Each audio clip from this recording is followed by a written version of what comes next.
So yung magandang araw mga lods, this is Legendary TV. So for today's video mga lodi, mayroon naman tayong panibagong tip para sa mga naka top down or naka tricycle. Ano nga ba yung pinaka the best sprocket combination mga lodi na pwedeng pang akyatan at pwede pang patag mga lodi, no? So ayan, kung napapansin nyo mga lods, yung nasa harap natin ay naka top down sila mga lodi. Ayan, so may karga silang sawali or pang dingding ng bahay mga lodi, yung tawag sa amin.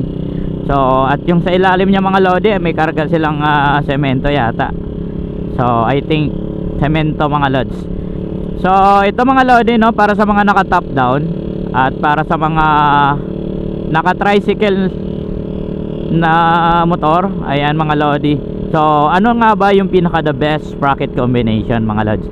So para sa mga tricycle mga lodi, ito ang pinaka the best sprocket combination, no? So dapat yung ratio ng sprocket ninyo mga lods ay 3.2 and above. So 3.2 pataas mga lodi na sprocket ratio. So pwede nyong gamitin mga lods, no, na mga sprocket, no? Bigyan ko kayo ng best example na sprocket set. So start kayo ng 1442 or 1242 mga lodi. Ayan, so nabasa ko nung sa comment, mabilis do sa patag at sa akyatin mabilis din po. Ayan, 1242. So hindi pa namin nasubukan kung talagang malakas, pero marami nagsasabi na maganda daw po yung 1242 na combination.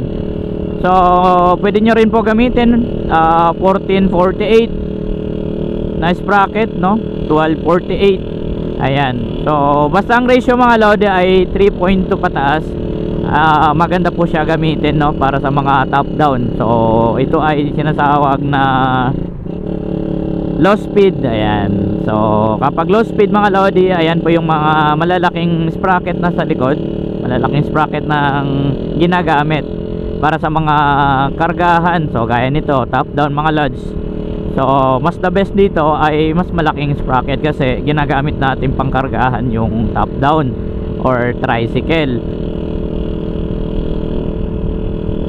So, tinan nyo mga lodi, yung tunog ng motor na to ay napaka-relax lang yung takbo sa patag, maging man sa akyatin. So ang gamit nila ay 1448 mga lodi.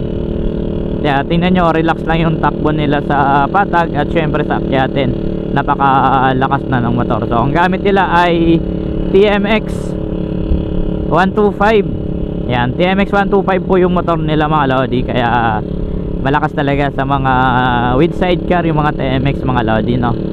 So ayun mga lodi, konting tips lang yun para sa mga naka top down at naka tricycle mga lods. Ayan, kayo na pong bahala gumawa or mag set ng inyong sprocket, basta ang sprocket natin na ratio ay 3.2 pataas.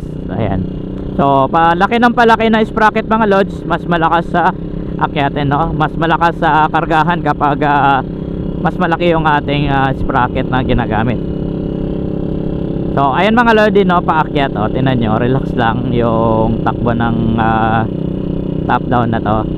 Napaka-relax lang. Shoutout sa TMX, naka TMX. Ayan mga lodi, tresera na sila. Balik sa kwarta. Napaka-relax talaga ng top down na to. So mauna na tayo mga lods. So yun lang mga lodi, no, sana nakatulong yung kaunting tips, kasi yung mga naka top down na yun ay talagang biyasa na sila sa mga biyahe, no. Mas maganda talaga kapag may knowledge ka kung ano yung mga sprocket na gagamitin mo, dahil kapag may knowledge mga lodi, syempre hindi ka mahihirapan, no, kapag sa maraming kargahan. Yan, makakatulong talaga yung sprocket na low speed mga lodi pagdating sa kargahan. Talagang yung mga malalaking sprocket mga lods tinitiyak ko sa inyo na malakas talaga sa akyatin yan. Sa kargahan malakas din talaga yan mga lodi. So yun lang mga lods, no. Sana nakakuha kayo ng kahit kaunting tips sa bidyong ito. Ayan, drive safe po lagi sa inyo lahat mga lods. Kita kits sa next video mga lodi. Ingat pa.